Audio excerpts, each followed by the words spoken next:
You and the cigar here, man. Yeah, man. The big old fucking stogie. It's my vice, dude. I love it, dude. The cigars. Yeah, I love the cigars. You know why I started out is it was a appetite suppressant, so it was my Nicotine. Yes, Nicotine's your food replacement. Mm-hmm. Well, I asked. Trying to lose weight. Have you ever had an acid cigar? An acid cigar? Yeah, it's the company Acid. Where they put like LSD? No. Cigar? That's just the name of the company. No, I've never. So they're like, okay. So like beginner cigars, like shit cigars, are like Swisher Sweets and Black and Milds, because those are just used to roll fucking blunts, you know? Yeah. Yeah, they're just used to roll blunts. Like few people smoke them just to smoke them, rather than just break them open and use it for blunts. So then there's real cigars, which is like this, or like Cohibas, or my favorite one is La Aroma de Cuba. In between fat ass stogies and Black and Milds are acids. So they're this fat, but they're like sugary, like fucking Black and Milds or Swisher Sweets. I got Karski hooked on them because I used to smoke them when we ran the showcase at Club Belmont. I just recently decided I'm going to run it on my own because I can, number one, and number two, it's like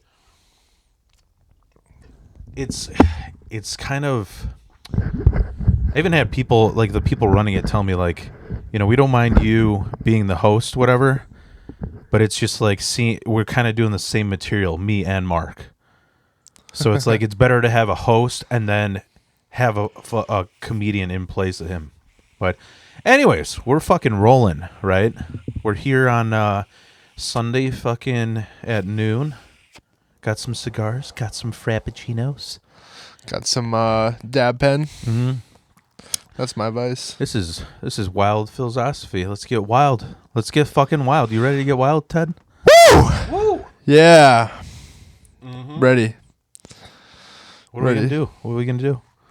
I don't know. We can. This is a funny episode because me and Ted are roasting in August. That's right. We roast are battling. Yeah. So it's half us having fun. It's half us being like a private investigator. Cigar smoke. I'm sorry, dude. No, it's all good. It's all good. But yeah, it's half a fun podcast. It's half us like baiting information for joke material. At least for me, I'm gonna be honest. That's what I'm doing. He's digging in. Yeah, he's digging into my past. No. Yeah.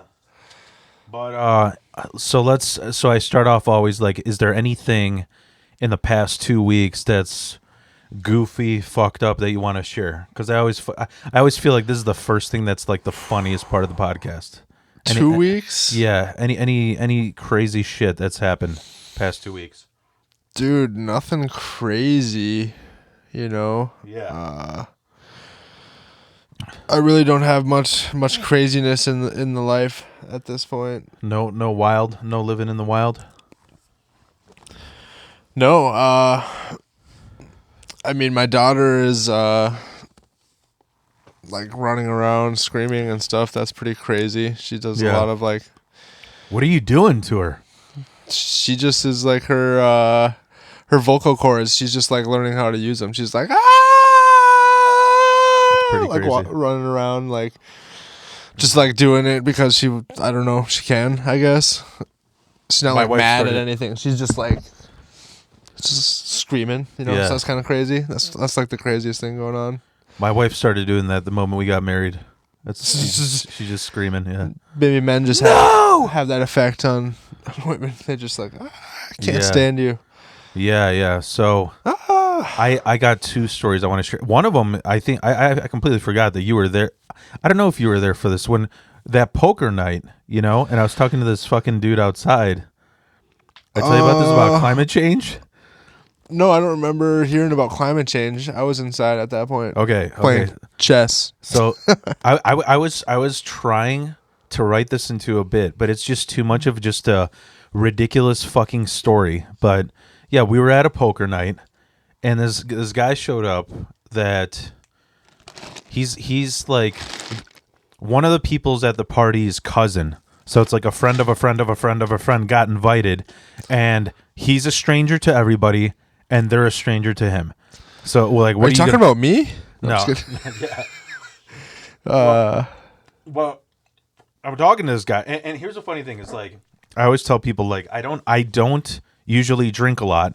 That night I drank because I brought this, the Polish Everclear. Yeah, you drank one shot of the Polish Everclear, and that was enough to be like fucked. Yeah. Yeah, what the hell, dude? It does, dude. It has that effect. It has that effect, man. That's why I didn't want to do it, because I know that shit is just like. That's why nobody wanted to do it. It's gross too, and that's why I had to finish that shit. It's I've literally done it like too many times. It's literally like rubbing alcohol. Like yeah, one of the guys that had it at my birthday party like weeks before, he almost wanted to go to the doctor because it just dried up his throat, just turned his fucking throat into beef jerky. Anyways, so I I don't dissolved his throat. Mm-hmm. Just gone. But he I feel like such a brunch bitch drinking a Frappuccino on a podcast. Yeah, I know. I had to bypass like 14 of them when I was getting those for us. But there was like 12 in front of me. Oh. It was packed. Yeah. All brunch bitches. Oh, yeah. That look like me. Yeah. Yep. Like, I was like, oh, is that Wild Phil? Nope. It's just a brunch bitch. A brunch bitch in wolf's clothing. Yeah. But so I'm at this part, and like, so here's the thing, like, I usually don't drink a lot or at all because I get, I got sleep epilepsy, so you can't really drink with the meds. But I usually don't drink at all, and then fucking I like can't stand small talk. That's why I overshare about everything, because I just instantly, somebody's like, well, the weather is looking good today. Hey, have you ever stolen a car? Like, you don't like small talk. You like big talk. You like the large talk. I want to hear the interesting shit. I don't want to hear about well, you should have heard this potato salad recipe I got. Like, I can't stand. So when I get drunk, you don't like potato salad, dude? Not really. Nah. What about pasta salad? I like this. It's called mushroom salad. It's a Polish thing. Like, that sounds gross, dude. It's awesome. I love it, man. It's gross after mushroom salad. Yeah, it's mushrooms, eggs, mayonnaise, and onions. No, makes your breath stink horrible. It's a great like shield from introverted Polacks that don't want to talk to anybody. They just eat that and everybody stays away. Yeah, because your breath stinks. That's funny. I'm gonna turn my mic sensitivity up a little bit, but just a little.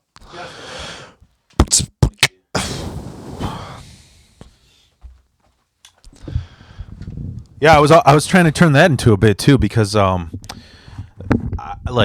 all this Polish shit that I grew up with that I don't realize how weird it is. But when I was a kid and we were real fucking poor, we used to just buy. We had like 25-gallon Home Depot buckets that we had in the back of a van, and like every summer we just drive up to Wisconsin and just pick as many mushrooms as we can till they're all full.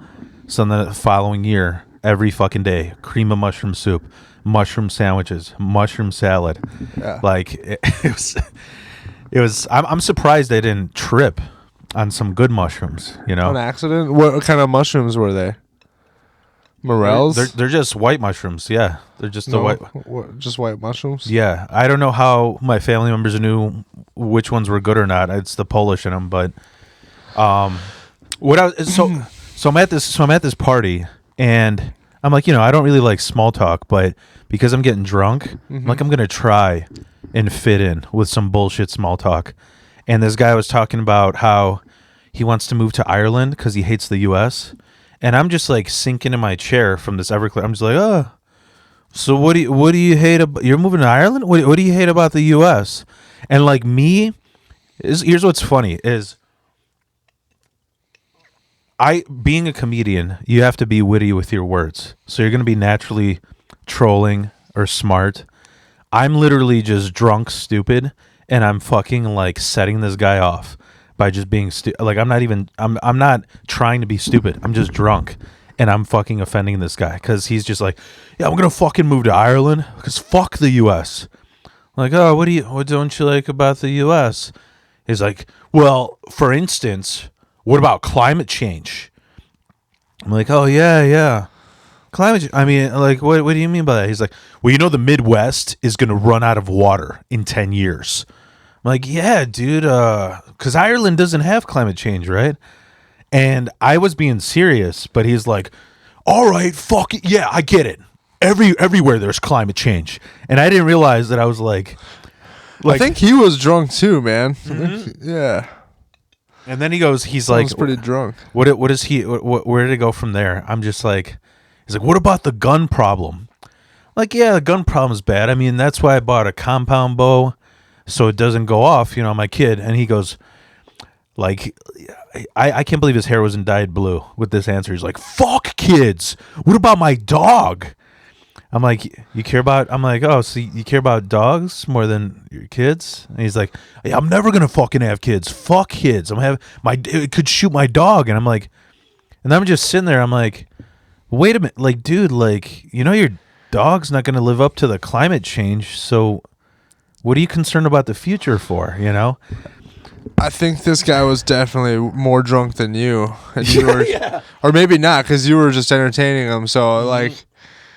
Yeah, you guys are both pretty drunk, sounds like.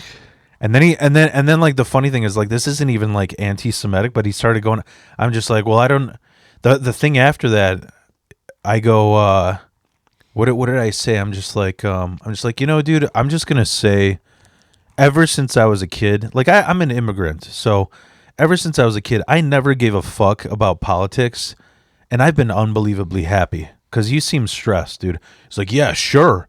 Ignorance is bliss. I'm like, wait, so you think I'm ignorant? And he goes, yeah, when you don't know the evils, life is pretty happy, isn't it, huh? I'm like, well, no, I'm aware of the evils. I just don't give a fuck about them. You know where he goes from there? He goes, well, you know what? It's probably because I'm an educated Jew. That's what he says. And I go, wait, you're saying like you guys are more? I'm like walking on eggshells so bad because this guy's getting fired up. I'm like, I don't know what that means. He's like, yeah, because we're more educated and that's why we make a better world. And I go, okay.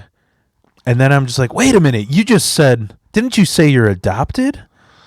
So you don't know if your parents are, so you're like a wish.com Jew. That really fucking set him off. But anyways, man. So I'm just not going to talk to people when I get drunk because I'm trying to be nice. Yeah. Maybe it's not the drunk. Maybe it's just the moonshine, Maybe that's what did it. That's what happens. Maybe don't drink moonshine. Yeah. Don't buy the Polish moonshine again. Yeah. No, I'm not. Don't do that. The funniest thing is that's like the best seller at Polish fucking delis. Makes sense. Yeah, that stuff is too much, man. The other story that I wanted to share. This didn't happen recently, but it's so funny. Like I forgot about this. So I was always a fucking troll. And here's what happened. Like I want to know what you think about this. I used to work at Jewel. You know what Jewel is? Jewel Osco? Yeah. Yeah. And I became best friends with a severely mentally challenged person there. We both loved metal. Each other? Yes, we loved each other. We related to each other. We're like, we got the same IQ. Well, Phil fell in love with his soulmate at a Jewel Osco, folks. Well, the funny thing, I think I mentioned. Does your wife know about this? Oh yeah, this mentally ill she knows lover. about this guy. Yeah, it's a guy, mentally ill guy. Yeah, dude, we've gone on fucking adventures, man. It's fucking great. It should be turned into a sitcom. But he moved to North or South Carolina. I don't know, fucking West Carolina. I don't know where, but it's the same shit. But what happened is he explained to me, he never really, like, every time I asked him what his condition was, he changed it up, which I guess is expected from somebody who's not going to say.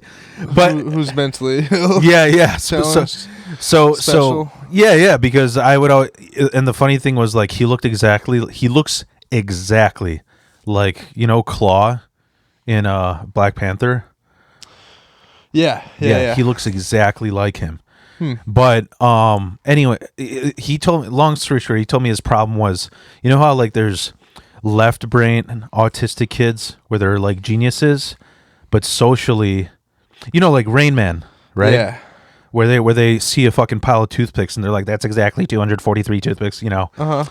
That's left brain autism, and he told me he's the opposite.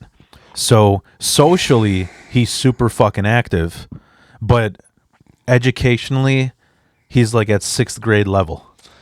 Like they tried training. He was a bagger. They tried training him to run a cash register, and he fainted from information. I don't think autism just works like polarly. Like I don't think either. I don't think either. That's what he. That's why there's a spectrum. It's like maybe I guess I have no idea how this shit works. So I don't know either, and I don't know if I should rely on his. I'm 32 years old, and I'm pretty sure I might be I potentially have autism, but that's it's never been diagnosed, never been even like thought of the idea, because where I come from in north like Wisconsin, it's like kind of behind the times, and I'm 32, so that's kind of like before the times of like you guys still riding in covered wagons and shit, getting dysentery. Yeah, it was like the Oregon Trail. No, it wasn't that bad. It was but it's a lot of farming, a lot of people burning wood for like heat still, a lot of like cabin type homes, a lot of just older style things there, Yeah. Very small towns, very spaced out, like just tiny. It's different world. A lot more snow. The winters are longer. It's colder. It's right by like Canada, so it's like it's pretty frigid. Not a lot of people bear through the winter. If they do live there, it's like the summer cabins and stuff. Yeah. And but that's where my family is. Like my dad, and that's so to end off what I was saying with this guy. Here's what happened. I work with his name, I'm not going to say his name because he's going to get mad at me, but I work with this guy, and then we worked with this guy Brad, who's a fucking douchebag. This guy Brad was like, he worked at Jewel, but he's just like, he's the guy who like read that Wolf of Wall Street book. He's like, that's what I'm going to become. I'm going to do pyramid schemes and get fucking filthy rich.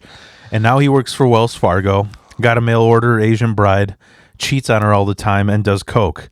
And the funniest part is his fingers didn't grow past the first joint. He's got a strong hand. So he's got a strong hand. So I always try and picture him like trying to do coke in between taking care of his kid, chopping it up with his strong hand, and his wife being like, "Are you playing with your micro machines?" Micro machines, yeah. So here's what happened. Is Brad, grew up to be a douchebag, doing coke, working for Wells Fargo, and my mentally challenged friend, he's like, he made me my best man. I'm like, he made you the best man of his wedding? He's like, yeah. He goes, I gotta write a fucking speech, and it's gonna be horrible. Can you help me out, Phil?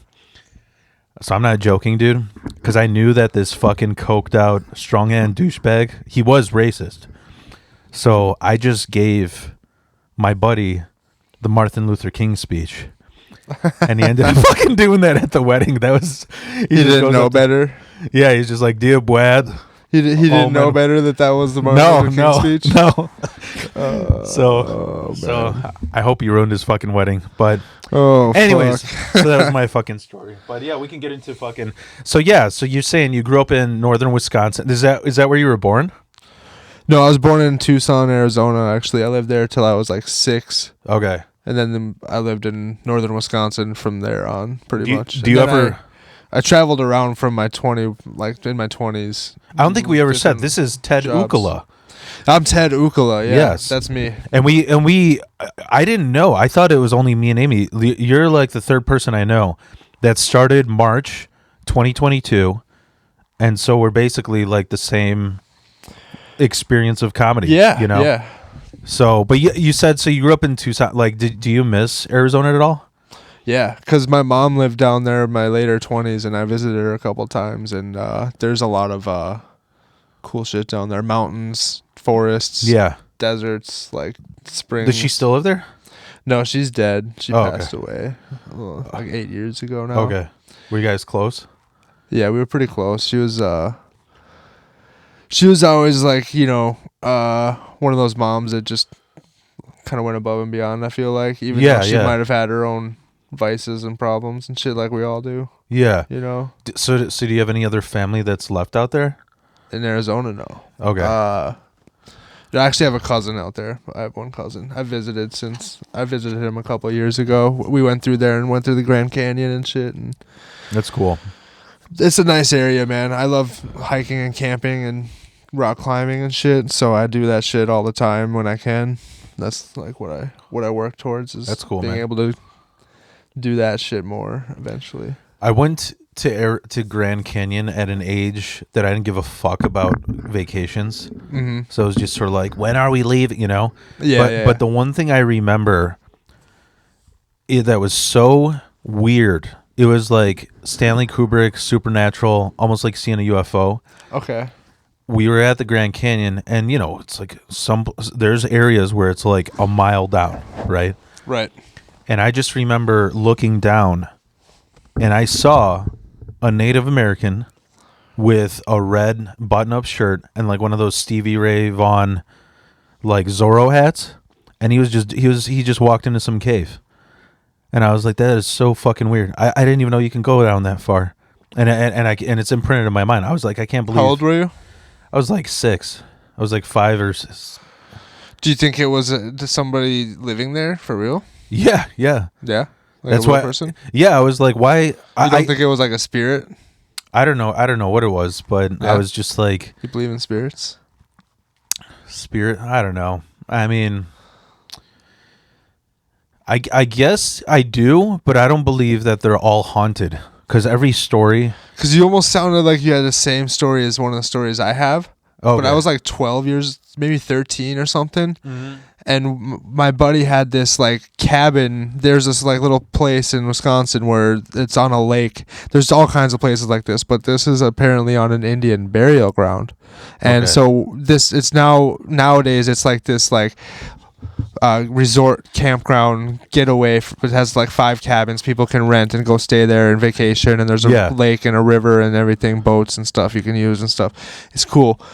But there's no like Native Americans there anymore. It's like a gas station and then this campground and then like a bunch of like old retired white people for the most part. Yeah. But we were playing airsoft in this like wooded area, and me and like 4 friends, and I look over to the left while I'm like behind a tree like hiding and like waiting for them to come or something, and I look and I see this like Native American dude with just like a red kilt type, like red, like whatever they had, what do they call those? Not kilts because they're not Scottish, but like just a little skirt thing, like a fucking tutu, but Native American style shit. Native American tutu. Yeah, that's all he had on. Yeah. No shirt or nothing. And I'm like, dude, this guy's not camping here. I know everyone that's like here. Yeah. And he's just in the middle of the woods between a highway and a campground. Mm-hmm. And I was just like, what the fuck? Yeah. And he looked at me and nodded. And then I like heard my friends coming and I looked away and then he was gone, dude. Yeah. I don't know what it was. I feel like it was either some crazy guy or it was like a spirit. You know what I'm saying? Yeah. Could have been a crazy guy though. I think I do. I do believe in spirits. Because I dude, I'm not making this up. And this is... I'm the kind of dude that like... I'm fucking... You watch X-Files? I have, yeah. So, like, Mulder is the guy who believes everything he sees. Yeah. And Scully's the one who, like, rationalizes it. He's like, oh, that was just... It was in a scientific way rather than a supernatural. I'm like Scully, where, like, a UFO could, like, land by me, and I'm just like, no, that was fucking Domino's delivering a pizza. You know? Yeah, so you just assume it's going to be something... I mean, it's natural, not like out of this world. I think I believe in that, like UFO supernatural. Yeah. But I don't know if it's because I've seen fucked up shit. It kind of like doesn't faze me. And the reason so when I was saying like I believe in some spirit shit, like so here, the meds that I'm on really fuck with your sleep. They really fuck with your sleep. Like. Yeah, I literally just got over it like 2 years ago. I've been on them since I was 15, but you will have horrendous fucking dreams. And dude, since I mentioned I had like 5 deaths in my family. Dude, I hear my mom's voice every fucking morning when I wake up. And the crazy thing is she had ALS.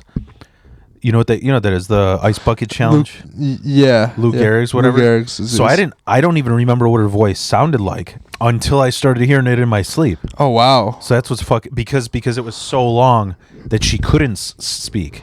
So in a way, it's almost kind of a beautiful thing that you had those dreams because now you can hear your mom's voice. Well, I hated her. So it's sort of like I would wake up, I'd be like, "Shut the fuck up!" That's the funny thing is like when you hear about these supernatural things. Here's I'm trying to write this bit. I don't give a fuck if I share it, but when you hear about like hauntings, right?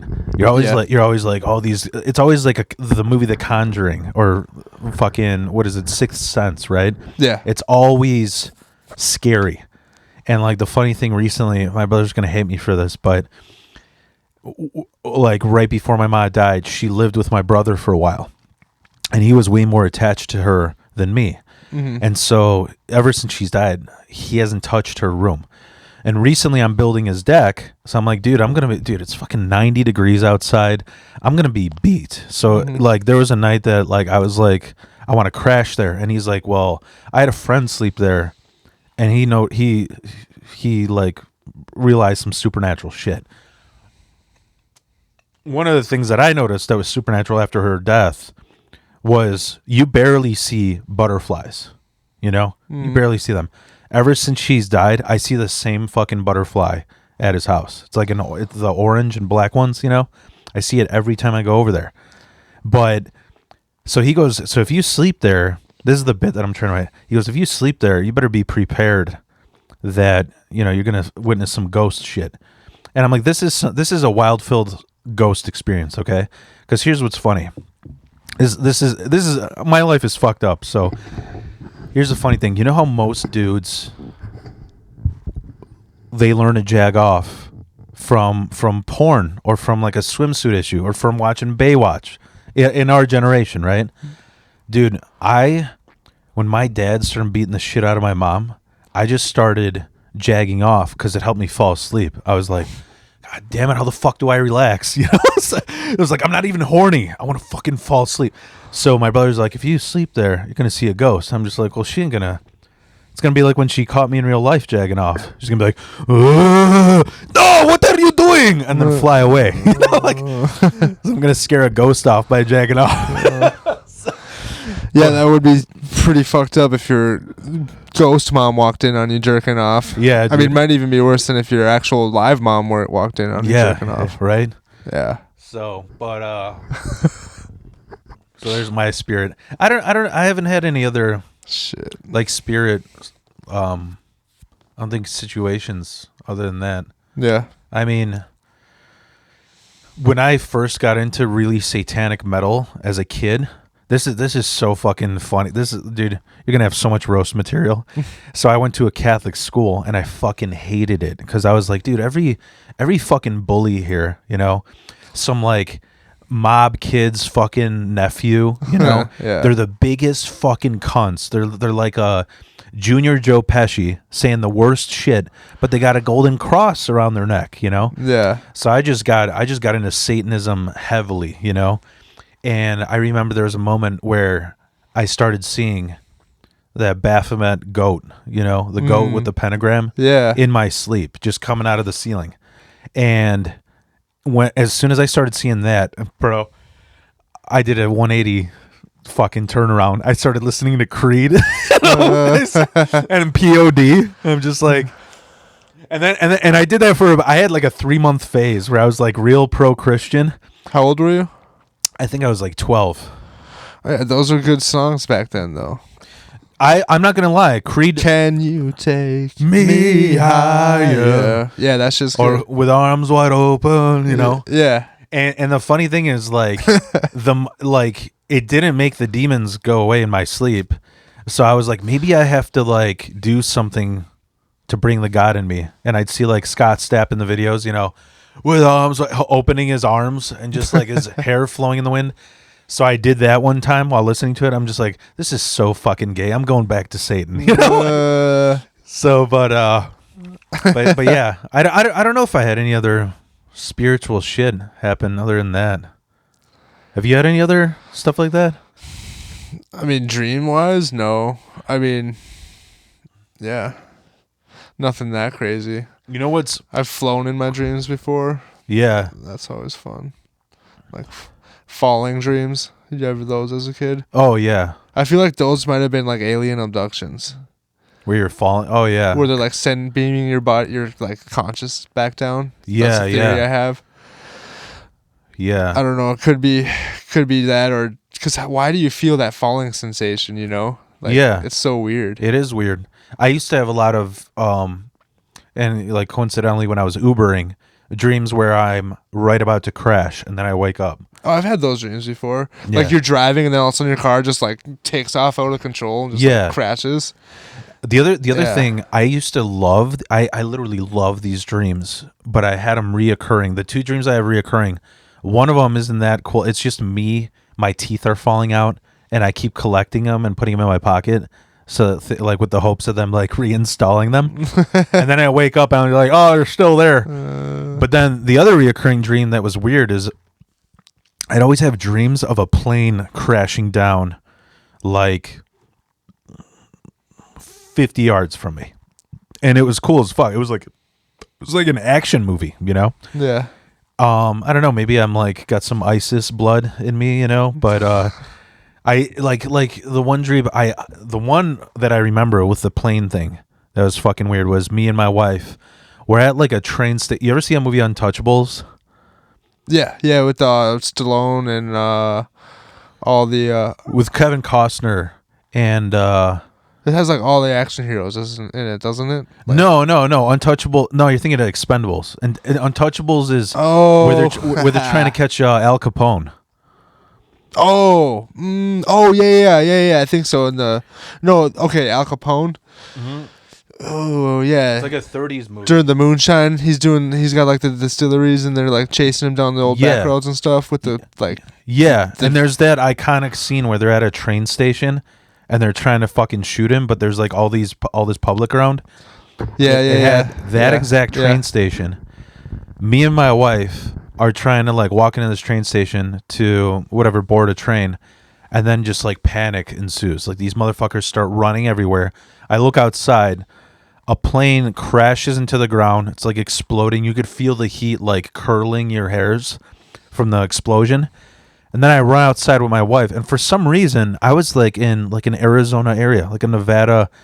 Like it crashed on this runway, but everything else around was like red rock, you know? Yeah. And so me and her are running away on this fucking road, trying to get away from this panic. So I'm not joking. We see like an 8-person midget Harley Davidson biker gang, and they take us to this like little house of theirs and then I wake up. It's got saved by the midget biker gang. 8-person midget Harley biker gang. Yeah, that's something you can only come up in a wild filled dream, I think. Yeah, I don't think. Yeah, no, I've had those. But see, so here's what's crazy is like epilepsy dreams are fucking wild. But antidepressant dreams, which is what I got on when my family died, was like they're fucked up because they're so realistic. You can't tell the difference between reality and the dream. Damn. So here's an epilepsy dream. I had a buddy of mine in real life named Derek, and we would always go to punk shows. So in the dream, we're going to, you know where Reggie's is? I've never been there, but yeah. Yeah, it's the best punk metal bar in the city. It's fucking, other than like Livewire, anything goes there. And so we're coming back from a show. It's like 3 a.m. Me and him, we're in his car. We're fucking worn out from this show. Let's get some Chinese food in Chinatown. And we're driving by, and I like glance down an alley. Like there's nobody out because it's 3 a.m. There's like this huge fucking elephant, like mammoth size, running down the alley. So I'm like, oh fuck, and I jump out of his car. He starts charging down the alley, breaking all the fucking brick. And then like you know that scene in Matrix where he jumps from the apartment window into another window? Mm-hmm. I do that, but then I land in this Chinese family's table. So they're all like fucking like, you know, ready to eat, like sitting cross-legged, ready to eat. Yeah. And I just bust their fucking table. And the elephant goes, you know how like in studio apartments, there's like that spiral staircase and there's a second floor? Yep. That's where it was. So I look down from the spiral staircase and this elephant keeps fucking hitting the stairs. The Chinese guy, he goes, here, use this. He gives me this fucking dagger. And I just drop it. I don't even like throw. I just drop it. Lands right in the elephant's eye. I wake up. That's an epilepsy dream. Well, here's the fucked up part. With Prozac dreams, they're so realistic. You wake up. Like I've had Prozac. I had like any any SSRI. I had Zoloft dreams where, like, in the dream, my wife is like filing for divorce, and I just wake up crying. I'm like, "What? I'll do anything to make you happy. What did I do? What do I?" She's like, "Let me fucking sleep," like. But the most fucked up SRI dream, it was while my mom was dying. And my brother was going through a divorce, so he was like in real life, so he was like super depressed. So I kind of cut them off because I was going through that. I was just like, I need a break from all your drama, In the dream, I woke up, or in the dream, what happened is because I cut off my brother, he ended up killing himself. So then my ma, even though she couldn't speak from ALS, for a small moment, she could speak, and she was like, shame on you. So then I fucking woke up immediately, and I called my brother to make sure he's alive. Dude, antidepressants sound like they make your dream world super depressed. Oh yeah, no, I've read that shit on like Reddit things. Yeah, where like all the anxieties and like demons that you'd have while you're awake, they just fucking pipeline during your dreams so that you could be happy while you're awake. But anyways, my dreams are weird though. Like I have dreams like that there's a giant like asteroid like coming down on Earth, and me and my friends are like trying to save the save the planet. Yeah. Like friends from like high school too. It's like, yeah, what the fuck? Where'd you guys come from? Like I haven't seen you in years. And then we're just like, I don't know, like plotting to like reroute this asteroid somehow. And then the dreams usually end, but like we never. It's just like kind of ends randomly most of the time. Yeah. Yeah. The funny thing is, like, while I was depressed, I told my kid about that dream because he was like, "Dad, are you okay?" And I told him about this fucking dream about my brother, Yeah. And it made me like half laugh, half be sad because he's just like, "Wow, Dad, I don't know if I want to be grown up because I just dream about like riding SpongeBob's back in the sky." Hell yeah, that's it shows you the innocence of kids, Yeah. But the thing that I always found funny is like, despite all these terrifying shit, I've heard this from many people. The worst fucking dreams is like being in school again. Dude, oh yeah, those are kind of eerie. Like I've had dreams about I hate that shit where it's like this paper's due and you're not done with it, so you're like fucking rushing to get it done or study. Like it shows how much trauma school shows. I have ones about like being on the football team again and like not like making the team at all and stuff, and like yeah, just like terrible. I weirdly like this shit freaks me out the most out of everything that I've ever had. Is I just have dreams where I'm in a like either at school or college, and for some reason my speed is at like 0.25 and they're at like 3 times. So like people are like, dude, what's going on? Don't you know the answer? Like go up to the board and just solve it. And I'm just like just slow as fuck. I don't know what that is. It's fucking weird. I'm a slow ass Pollock. Yeah, that's what it is. In your dreams, at least. But yeah, what, dude? I went off on such a tangent. So you grew up in Tucson. Yeah. Moved when you were 6 to North Wisconsin. Yeah. What town is it? Is it like known?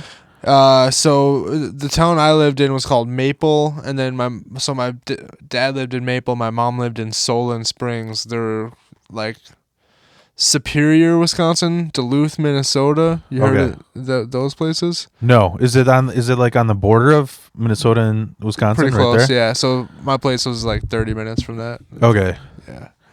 So when you say 30 there's miles. when you say there's a lot of snow, is it just one season all year round most of the time? No, there's summer, but it's less like. So the winter here, last winter, we had like a couple snowfalls, 3. Yeah. They had snow on the ground in like March this year still at my place up there. So they got like from November till March, pretty much 6 months out of the year, it's like covered in snow, and it gets below 0 like Yeah. a lot. Like, Yeah. it's really cold because Lake Superior's on like the jet stream or whatever comes through there, and it pushes like lake effect snow is what it's called. Yeah. And it like covers that, and then it gets worse as it goes. So if you go into like the UP of Michigan, UP? the UP Upper Peninsula Okay. of Michigan, Yeah. like way up there, Mhm. that's like along same path, I guess. Yeah, yeah. That's like the most snowfall ever, always, from like every year on. What's like the hottest like summer you had there? Dude, it still gets hot in the summers, so it still gets like up to like 90, 100 degrees. Oh, okay. For just like a month or so, though, like 2 months probably. August yeah. and July is the 2 hottest months. June isn't that bad. But Yeah. Yeah. It's funny because I watched this documentary about how many comics are from Canada.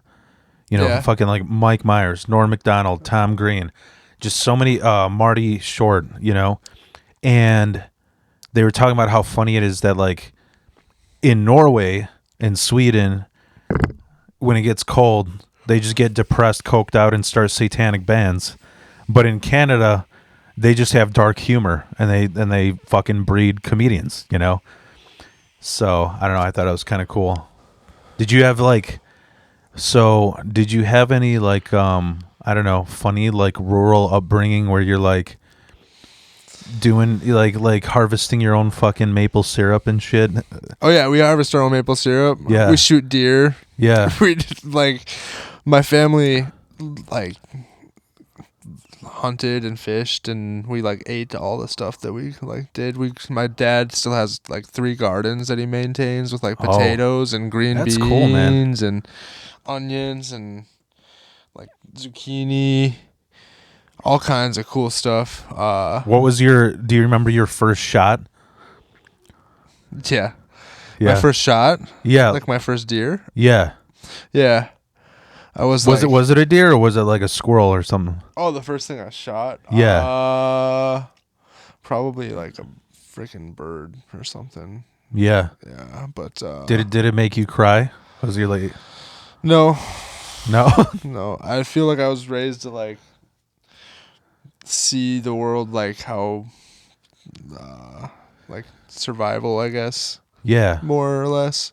Like we had a farm, we had like chickens and a cow and pigs, and we had them all, and we would like then like we would butcher them ourselves and like cut it up, like everything, because we lived on Yeah. a farm. Like there wasn't like a whole lot going on. There wasn't like a big butcher shop like or something like. Yeah, down the yeah. road. We did everything. Like it was like old school living when I was first growing up, and slowly transitioned to more like Did you make like modern your own, times. You as make I like got your older. own jerky and shit?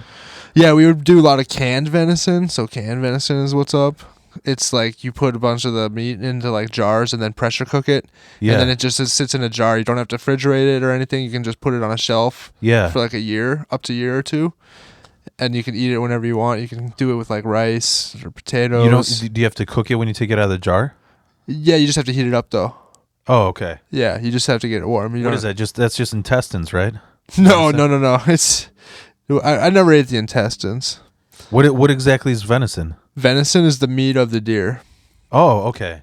I thought venison was It's like intestines. For some it's reason. like if you call beef from a cow, like beef. Oh, okay. It's Okay. venison is from a deer, Yeah. or like pork from a pig. Yeah. Did you save the Chicken's the only one that's still chicken. That's kind of weird. Yeah. I just noticed that. Did you save like the fur and shit and make like a carpet and shit?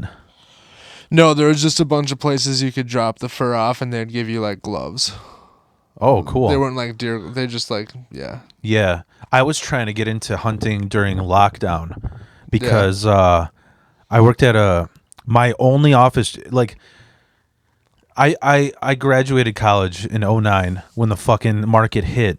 I couldn't get a job anywhere, so I just kind of by luck got into welding because I was like, these are the only places hiring, and they pay way more than an office job. Yeah. But I ended up, I was like, dude, I got to fucking use a degree. So I had one office job.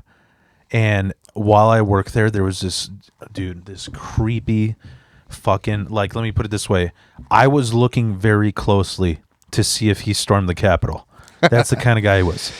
It was that long after you were done working there. Yeah. It was like, it was 2 years after. But he would. But that's that was the weirdest thing is you never, dude. The creepiest guys are the ones you don't suspect, like fucking Ted Bundy or Ted Ukkola. No, but there's a lot of famous Teds that are fucked up, like the Ted Kaczynski. Yeah, I know it's hard, man. It's hard out here for a Ted. Yeah, the fucking Teddy. But then bear. you got the movie Ted, and that's the movie with the bear. Mm-hmm. That's more like what I am is like that teddy bear. It's I'm stoner dude. Like, yeah. Drink, smoke. No, but have fun with Mark Wahlberg. That's what I do. Yeah, dude. I'm just kidding. He would be fun. He was. I'm not even joking. Like a month ago, he was like 2 miles from here trying to sell his burgers at a grocery store. Oh, really? Yeah, because his brother, one of the Wahlbergs, the one that is the Wahlburgers, right? Yeah, yeah. He was one of the ones that isn't famous, not the New Kids on the Block. Dude, can we cut so I can piss? Yeah, I gotta this. Yeah, dude. Like you never expect who the fuck the creepy dude's gonna make. Because I was at this logistics job, and I mean I said this before, but it's just like I was this guy. I was in this department where it was like 30 black women and then me and him, because it was like. Nobody could stand that job. The person before me had a seizure. I actually, at that job, I had a panic attack. They took me away in an ambulance. I collapsed and hit my head on the desk because it was so stressful. I'm not made for an office job. Yeah. No, I get it. And because that company, too. Was it a big company?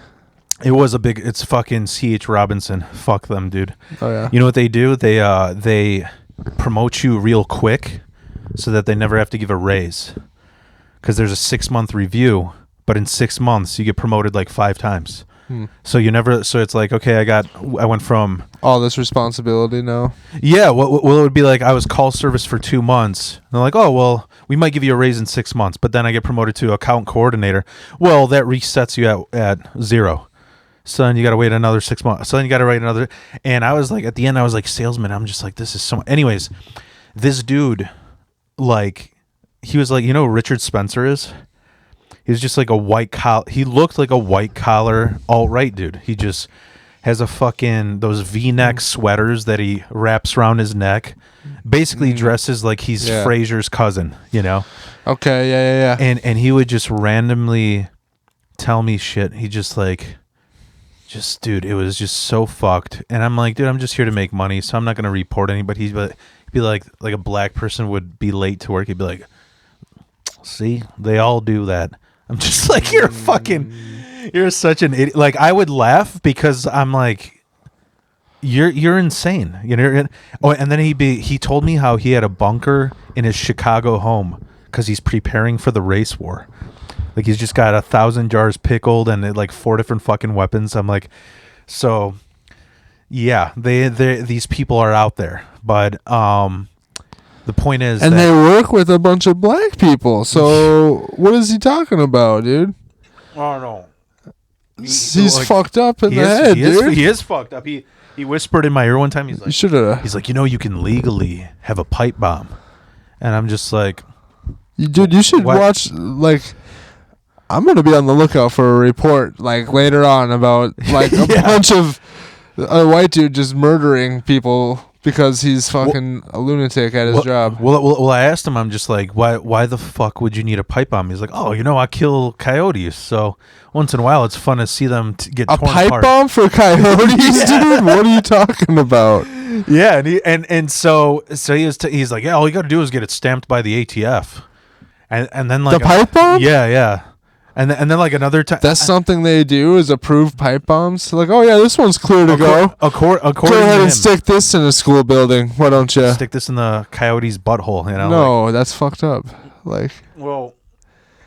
ATF doing shit that Yeah. So then I'm like, wait, you can kill. I'm like, you can kill coyotes with a bomb. He's like, yeah, man, they're technically considered rodents in Illinois. You could fucking run after it with a K-bar knife like Rambo and fucking just shank it to death. I'm like, yeah, you sound like a happy person, man.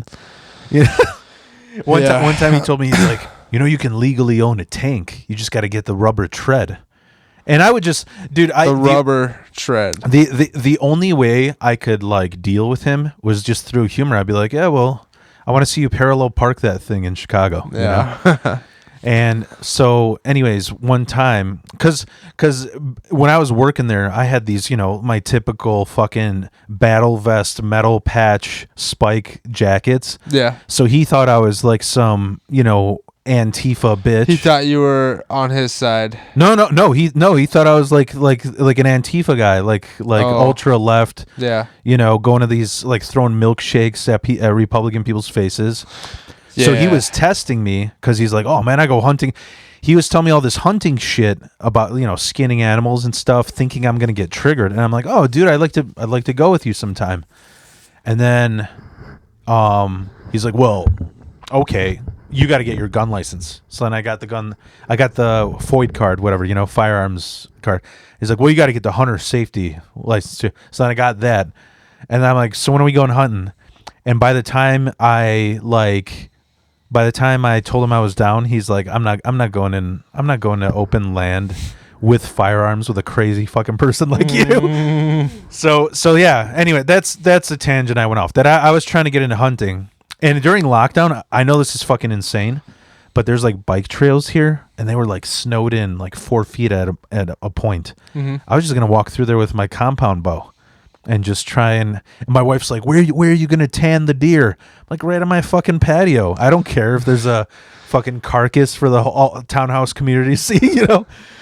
Just so you know, tanning the deer is after you skin it and you tan the hide. Is that what you were gonna do? Yeah. You were gonna make a pelt? Yeah. So and do what with the pelt? So I know this is some artsy shit, but I don't. You ever see my jacket with a coyote dog hood? No. I'll show you it after here. But I was gonna start making metal battle vests with like fucking animal skins on them, because my mom owned a interior decorating sewing business. She did one of Oprah's apartments. She did one of Lori from Shark Tank, one of her places in Florida. So I knew how to sew since I was a fucking kid. I actually stitched one of my stitches one time, but one of my cuts one time. But that's fun. But I was like, yeah, man, dude, like I sell patches on Etsy. So I'm like, dude, if you could just sell a whole fucking jacket with like coyote skin on it or some shit. Yeah, dude, that's actually probably a good idea. But like $500. Yeah, shit. Yeah. But I couldn't. Yeah, I couldn't go. That's the thing. Nobody would take me hunting. I didn't know where to go. Yeah, I wouldn't take you hunting. Yeah. Why? Well, that is cool though, man. Like, I ended up just paying a guy on Craigslist who, he just had a bunch of coyote skins, and that's what I ended up using. But the funny thing is that watch out for that guy. What? It's the guy with a bunch of coyote skins. No, I'm just kidding. Oh, well, he I don't know, man. I don't know what I was gonna say. I'm the nicotine's getting to me. But what the fuck was I gonna say? Yeah, I never got a I found a guy in Addison who he is like the fucking king of compound bows. Yeah, because he's I'm not gonna say his name, but he's like a union engineer guy. Yeah, I went to his basement, and he, for like $400, he will cater a compound bow 100% to you. Meaning, like, he's got like 500 bows there, and he's gonna install it. He's gonna like modify it to your strength, to your pull, to your aim. Like, do you want a fucking laser, or do you want a little needle? And he hooked me up with a good I think it was a Matthews or Matheson bow. Matthews. Yeah. Yeah. And I mean, I still have it. I've gone the thing is though, I fucking love that compound bow because I instantly was good at it. It's one of those things I didn't have any fucking work. Yeah. Because I went to where Blackwell is? No. It's a forest preserve, and they have an they have an all year round archery range there. Yeah. And dude, I only went there 3 times, and each time from 100 yards, I'm hitting 2 inches away from the bullseye every fucking time. Nice. So I'm like, I don't need any more practice. But the thing that sucks though, I don't know if have you ever used a bow? Yes, many times. I have a bow. I have a compound bow that I pull with my arm. Yeah. Not a little bitch crossbow. Crossbow, yeah. Like you. What? Like Just me? kidding. Yeah, I'm just kidding. I was about to get a crossbow, but I'm like, I feel like that. I honestly feel like a crossbow is a bigger bitch to try and load it each time. Yeah. So 100 yards is pretty far. Are you sure you're at 100 yards? Or was it 20 yards? I will say maximum. I will say minimum 50. 50? That's still pretty far. Yeah. You sure you weren't at 20? I know I was at 50 because I played football for like 6 years and it was half a football field. Half a kid's football. I don't know if they have different measurements. Is that how you know? Because you were just judging, or was there like a marker there? I was just judging with my head.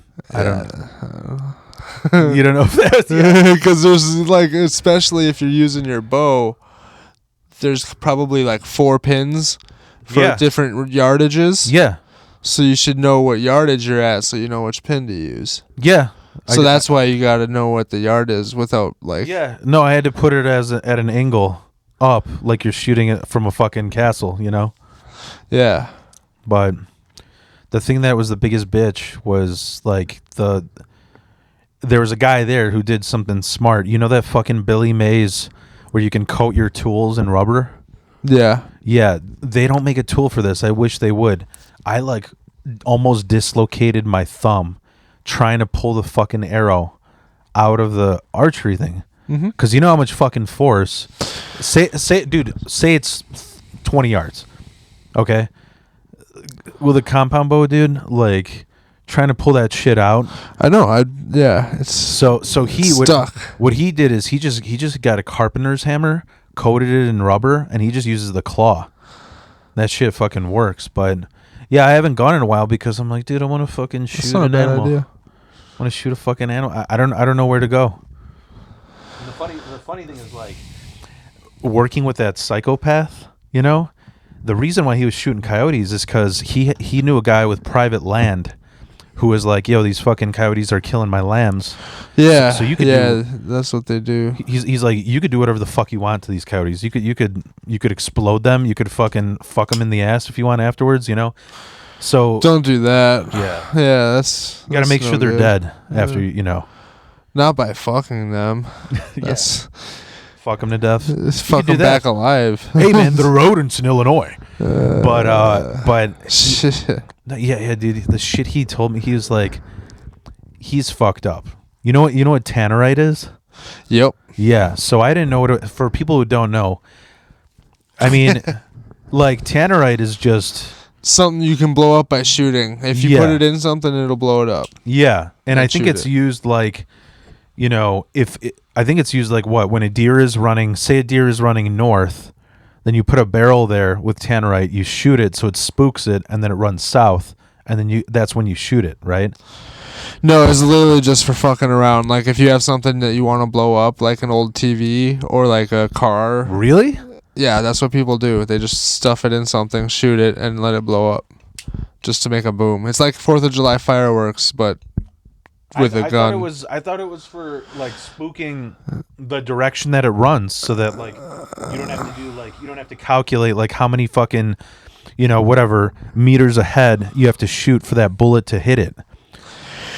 I've never heard of anyone using it for that, but I mean that wouldn't be it wouldn't guarantee make the deer turn around even. Yeah, because they both mostly base it off of smell. So like if they smell you or if they like spot you, they're gonna run into the wind. So they go upwind so they can sniff their way through. So if there's another thing on the other, like on their way, they can avoid it. Yeah. Because their noses are way better than ours. They're like so much better than ours. They can tell. They're Jew deer. Just they have nice noses. Yeah. Yeah. So but so deer are weird. So you grew up in North Wisconsin, and like, yep. do you think you were a class clown growing up? Probably, yeah. Yeah, for sure. Yeah. And like what? I got in trouble one time. My math teacher, I had these sour gummy worms this one day in class, but I had eaten them all. Yeah. And this math teacher, he fucked with people. He came around and he grabbed the bag of sour gummy worms like he was gonna take some, but they were gone. Yeah. So he dumped like the little remnants of the sugar in there. He dumped it on my head, so it looked like I had dandruff. Yeah. You know. And so the next day, I had this bag of Cheez-Its, right? And I finished it.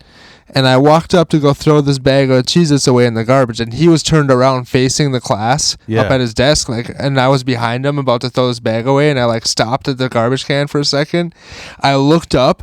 And no joke, my two friends that were sitting right next to me at the time looked up at me, and they both saw the look in my eyes, and they both went like this. They were like, no. But I turned around and I dumped this bag of Cheez-Its on the teacher's head.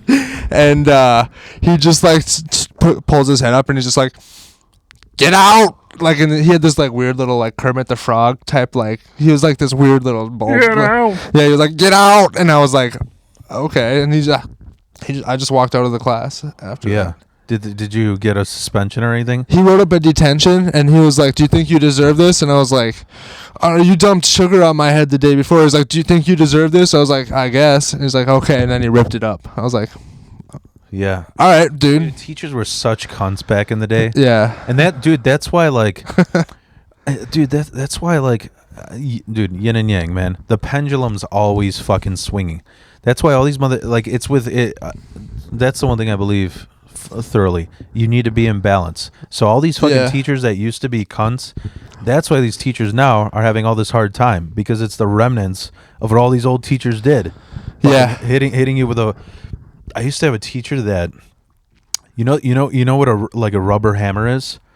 They're the ones that Amish people use when they're it's to hammer wooden stakes, right? Yeah, I've had a rubber. Yeah, it's for I had a teacher that kept that on her desk and said she's gonna bust your skull open if you fuck around. I'm just like, damn. That would you'd go to prison for that now. You know, you can't even say that or threaten that at all, even if you weren't gonna do that for real. Yeah. And then I forgot what else. Well, back in the day, they used to crack their knuckles with the rulers. I had that happen to me. Yeah, I had that happen to me. We had a fucking nun that was, growing up, I always want to be a rock star. Always want to be a musician. That was my number one dream. And then I played in a band for 15 years, and I'm fucking done with that shit. So, but I didn't have money to learn music or anything, so they had this free guitar class, but you only learn church songs. And dude, every time you fucked up a chord, she'd smack you in the fingers with the yardstick. Oh wow, yeah. So it was that's how they teach you at the church. Yeah. So I quit that shit. I ended up learning everything by ear from that moment on, because I'm like, dude, I'm not. And honestly, half the reason why I took that class is because she'd have us have three people facing each other. So I'm fucking learning guitar, and just there's just three girls in front of me with spread eagle schoolgirl skirts. I'm like, I love this church music. Give me some more music, yeah. But yeah, it was, oh man. So what do you think got you into comedy? When was the first time who do you think you saw a comedian and you're like, that's what I want to do? I don't know, man. It was probably in the making for a long time, but 4 or 5 years ago now, I say, maybe 2 years before I moved down to Chicago, and I was planning on making the plan to move down here for my job and stuff. Yeah. I was like, man, I feel like I want to try and do comedy while I'm done. And I told people I think I'm gonna I was planning on doing it back then. Yeah. And so I thought about it, and then after getting down here and it's like getting settled in and finally starting to work, and then my wife and I we like started to have a like trying to have a kid, and we did right away. Yeah. Like, so that happened right away, and then right before she was about to pop, I was like, I gotta try this thing that I said I was gonna try. I gotta do this. Yeah. And I went and watched an open mic at CG's. Yeah. And then after that, I went up the next week. I went up there and tried it, and just like fell in love with doing it. Like, yeah, dude. I mean, I man. did some weird ass fucked up shit, but I got a couple decent responses. Like, not like great responses, but a couple decent ones, just enough to make me want to do it more. Yeah. You know what I mean?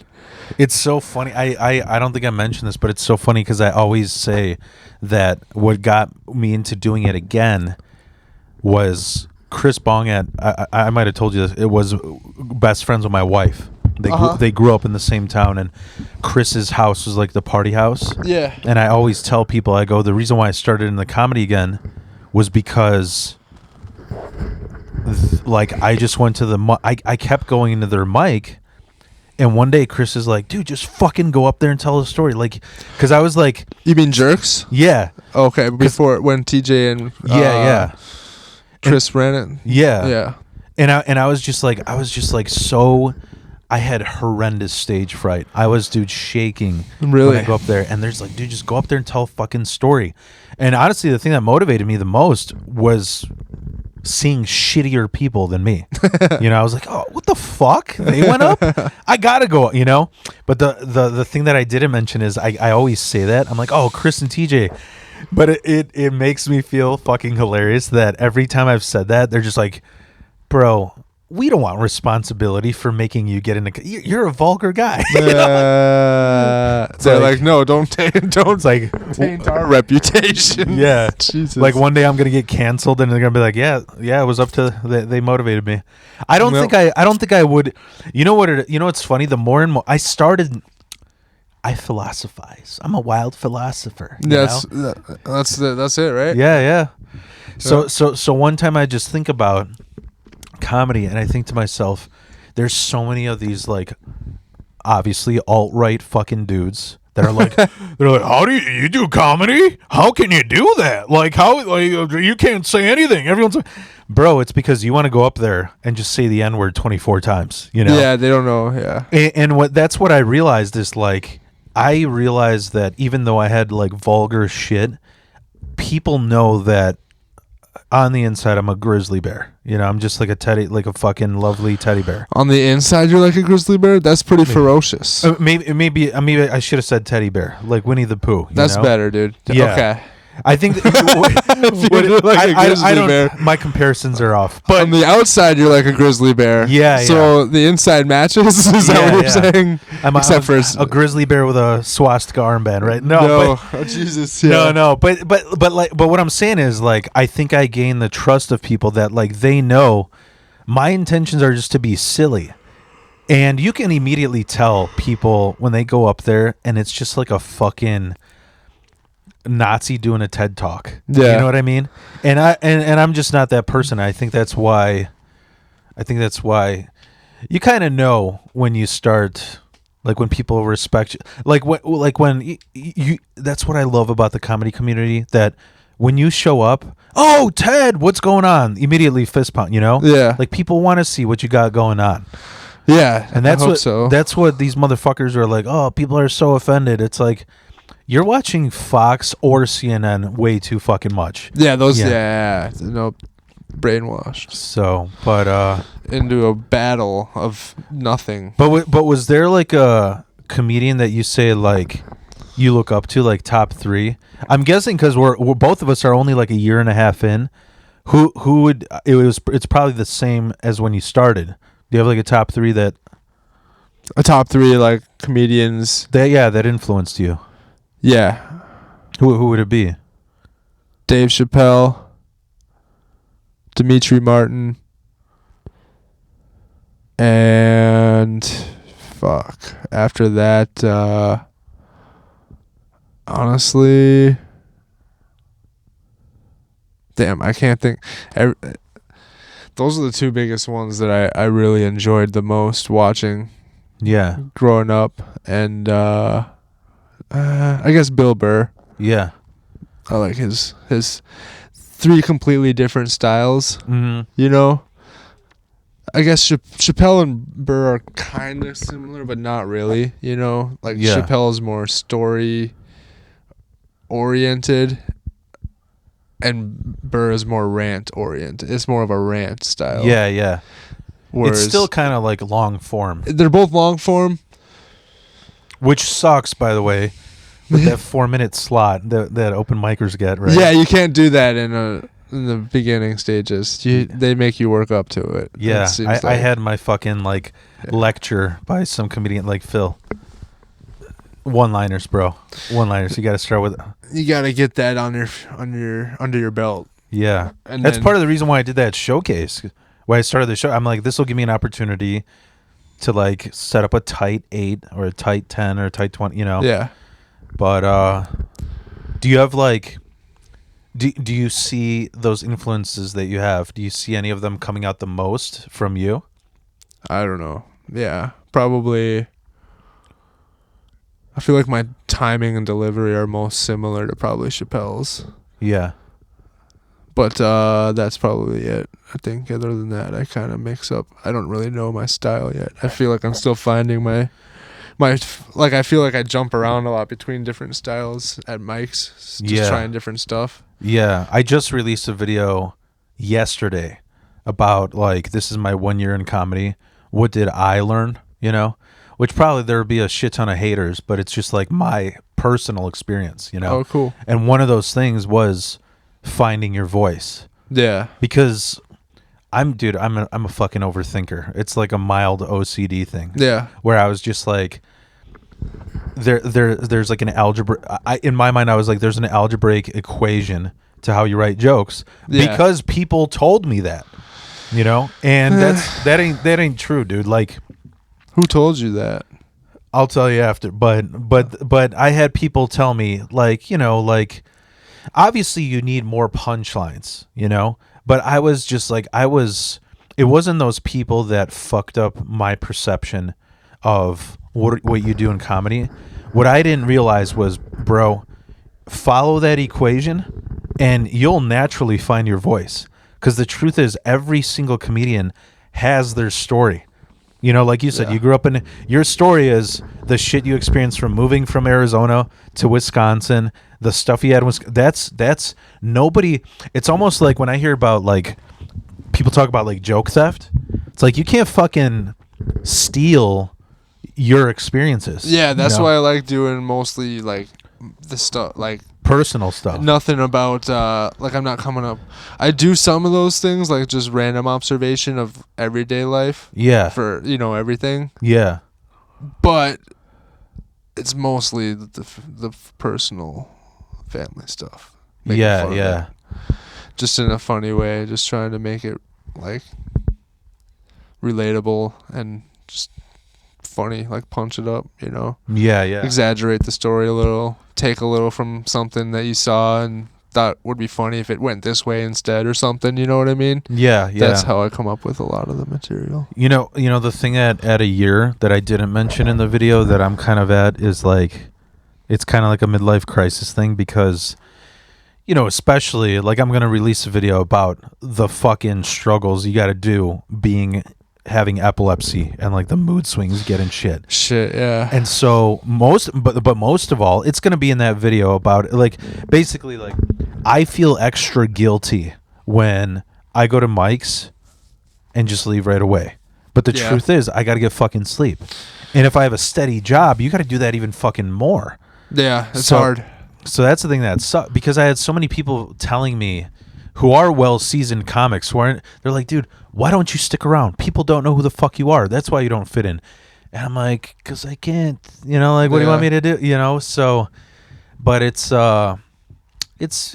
getting better. I need to just get a good routine. I told you about my whole job situation, like, the whole trying to file for disability. I don't know what the fuck to do because, nobody will hire 10 a.m. to whatever the fuck. And it's just like, I don't know. It's, the other thing is too, like, I'm curious, like, what do you think your goals are? Like, what do you think, you know, to me, for example,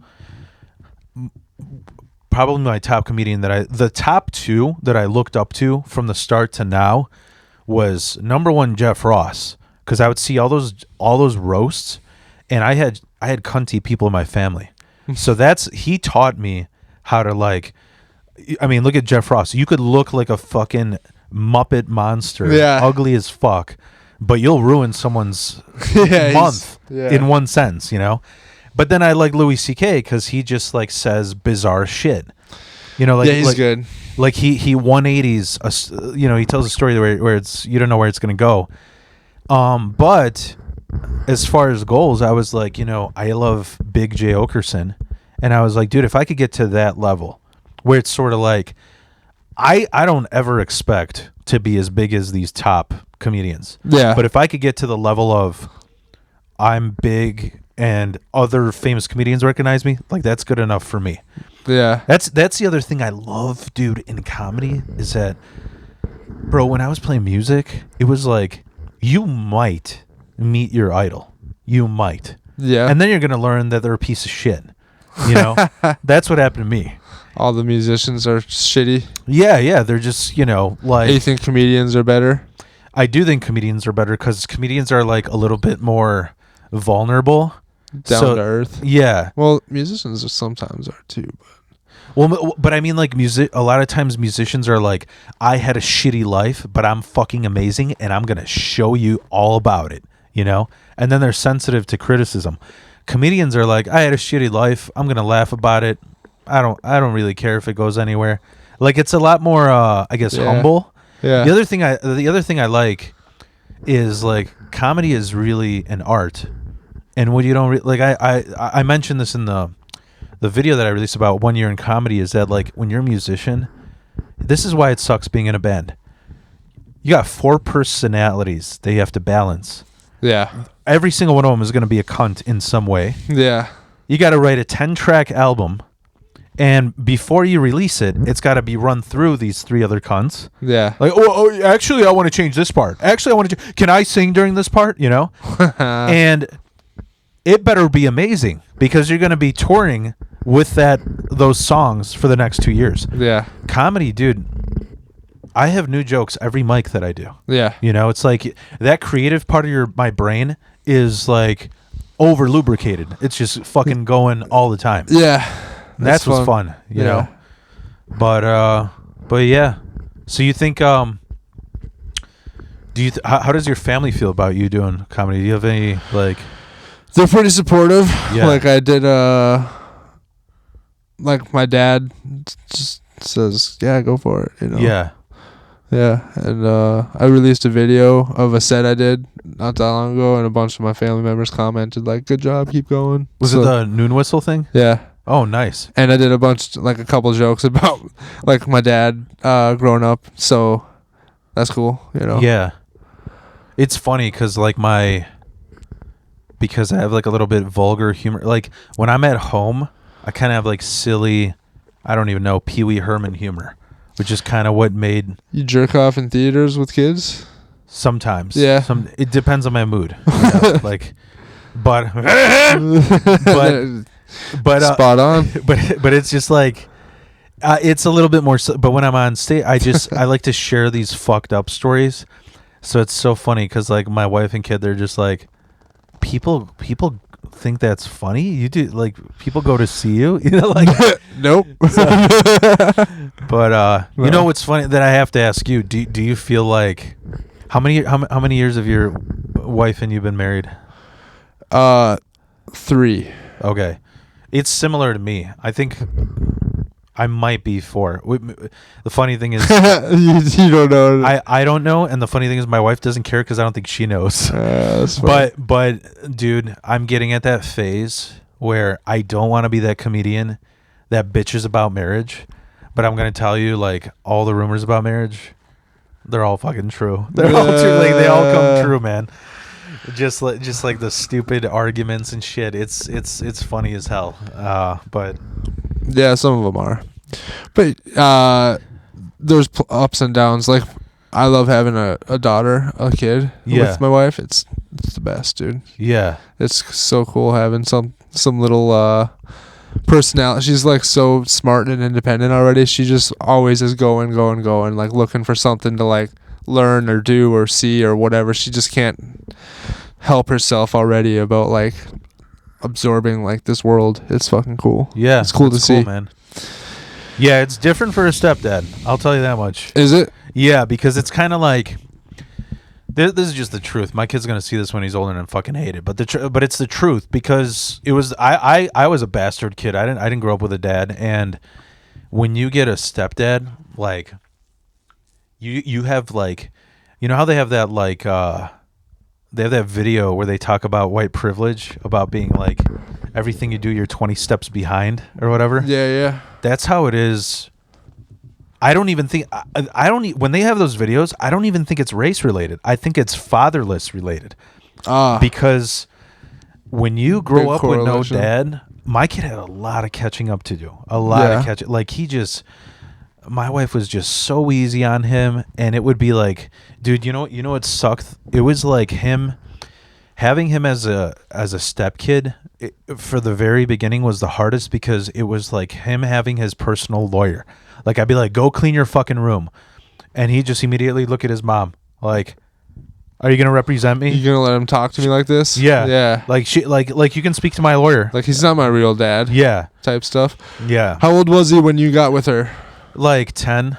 Okay. So, and the other thing, I mean, there was just a bunch of shit that there's also a lot of cultural barriers because she's, Americanized, and I grew up Polish. So there's just things that I don't know. There's just little. What's like the most Polish thing about you? Like the most Polish thing about me? Yeah. What is it? About how you grew up. Besides the mushrooms. The most Polish thing the most Polish, like, you mean in general, or like compared to my wife's bringing up, or just in general? I guess because that would be compared to in general. I guess, like, what's the most Polish thing, like, between, like, that causes argument? I would say, like, when people get hurt, we just kind of like bite through it, you know? Yeah. Like my wife's medicine cabinet, there's just like a pill for every little fucking thing, you know? And I've never, like, I mean, how do I put this? Like, I'm trying to think of the weirdest. Oh, here's one of the most Polish things I've done. So my wife will, like, if my kid has like a fever for 2 days, for 1 day, we're going to the doctor. Yeah. For me, here's an actual thing I did. Okay. You ever get an ingrown toenail? Yeah. And like where you had to go to the doctor? No. So I've had that multiple times because I used to work at a flood emergency job. Okay. So you're like walking through half a foot of people's shit pipe that burst open. Yeah. So I'd get an infection. And here's like the most Polish, like, I was like, you know that scene in the first Terminator where he's like jerry rigging his face? He's like burning shit in the sink, and like that's what I would do, like self-surgery. Yeah. So like when I had an ingrown toenail, bro, I drank like 4 shots of whiskey, put a sock in my mouth to scream, and I just cut off like half my toe. And that's the kind of shit that I would do, where like, and the funny thing is I ended up at a podiatrist, and he's like, "Oh my God, it was hurting so bad." Can I see it? It's not messed up. It grew back. Like, it's fine. It's not messed up or anything now. But when I went, what are you, like an iguana? You just cut your tail off and then it grows back. Well, I cut off the side, and then like the. Oh, skin you just shaved the side. Okay. Yeah, the side where it was ingrown and. With like a modeling knife, because what you have to do is you have to get under the skin, and your nails growing out sideways like a velociraptor fucking claw into your fucking toe. So you just got to cut off that nail and then let it heal. Well, when I let it heal, it got more infected. And I go to this podiatrist, and it hurts so, dude. I didn't even wear a shoe because it hurt just putting my shoe on, and I have a like large threshold for pain. So I go there, and this podiatrist, he's this Indian guy. He's just like, what exactly did you do here? Because it's like black and shit. And I'm like, oh, I told him the whole whiskey thing and the sock in the mouth. And he's like, yes, don't do that. Don't do that. And dude, this is so sick. Like, was this the Wild Wild West? Dude, this is so sick because I usually, I do like disgusting comedy, so I don't get grossed out easily. He gave me a like anesthesia shot, right? Mm-hmm. And he goes, "Okay, prepare yourself." I'm like, "Well, I can't feel it. It's gonna be fine." He's like, "You'll see." And he burst the infection, dude. The entire room smelled like a fucking dumpster. Oh yeah, that's gross stuff. It was like a dead foot. Yeah, that's gross, dude. It was so bad, but yeah, dude, I can smell it right now just thinking about it. That's fucking. I don't know what else is like the most Polish thing. I don't know what's that sounds pretty Polish, dude. I like it. That's pretty hardcore. I mean, I said before. I don't know if that's Polish or just crazy fucked up, but yeah. yeah. What's the difference, right? No, I was kidding. I mean, I don't know what the fuck.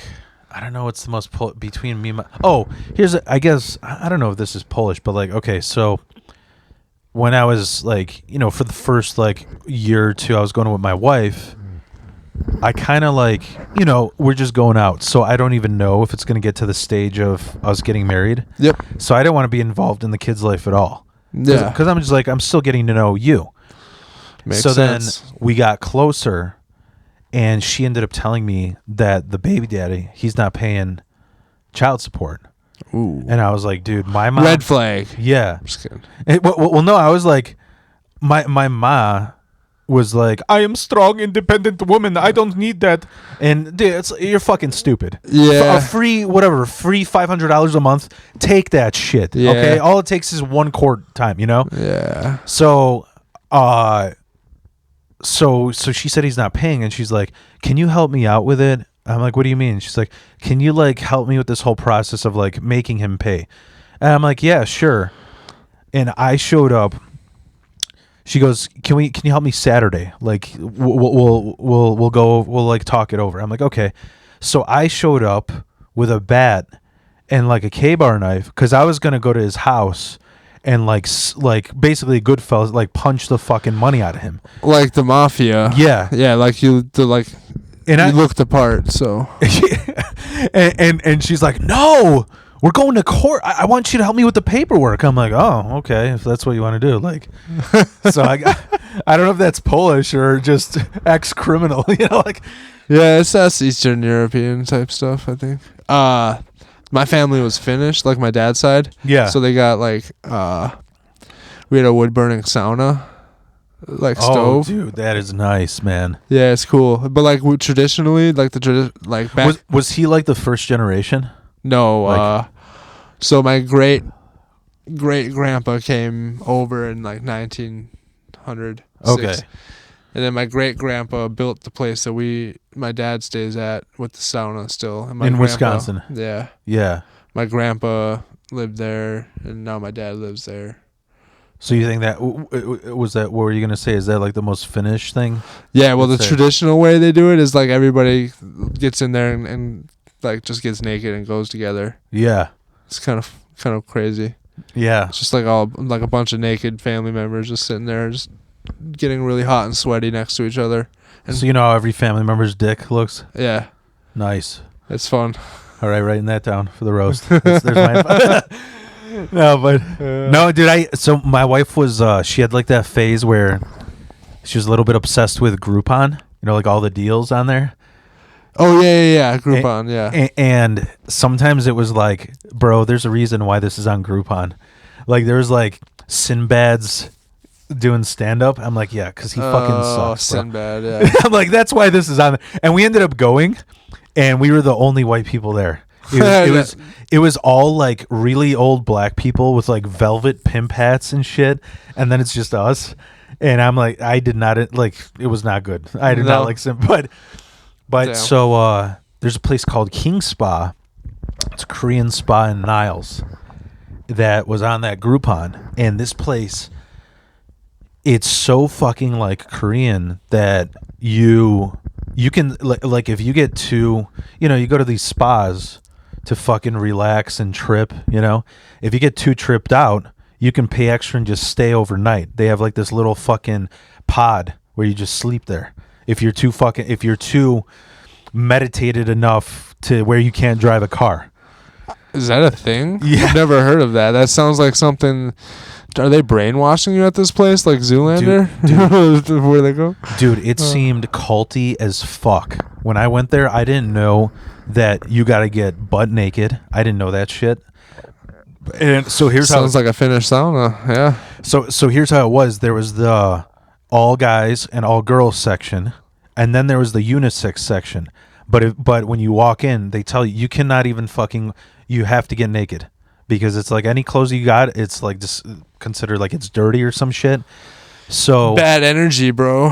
Yeah, man. And the unisex section is even weirder because they had these like 3 igloos that you just sit in and like meditate. They had a igloo that is gold plated. That's a steam room, and you sit in this gold plated room. Then they had like an igloo that burns coal. It's a coal spa.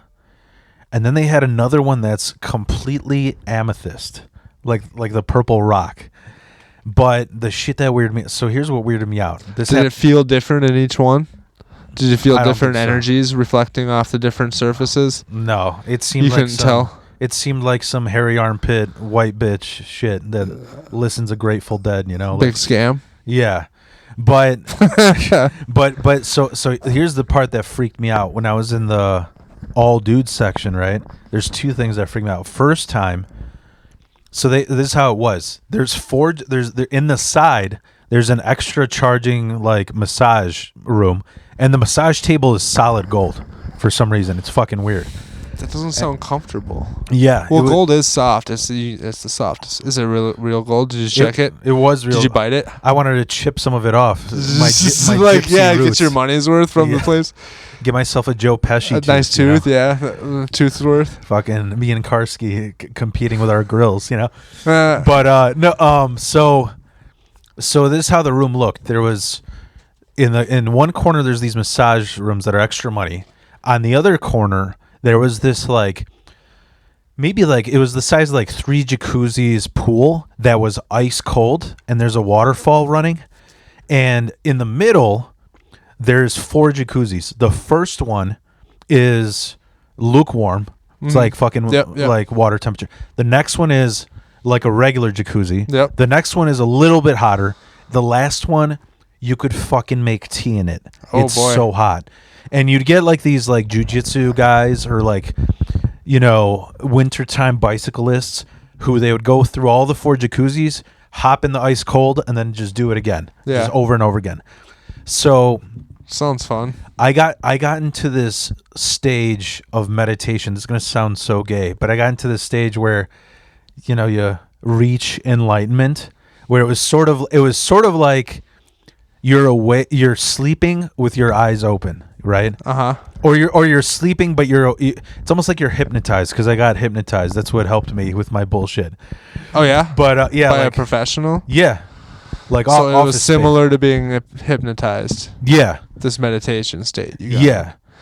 Okay. So and the thing is, we went at like 11 p.m. right? Yeah. So I'm in this jacuzzi. I'm at the third one, the one that's right before the hottest. Mm-hmm. I close my eyes. I'm sitting cross-legged in there.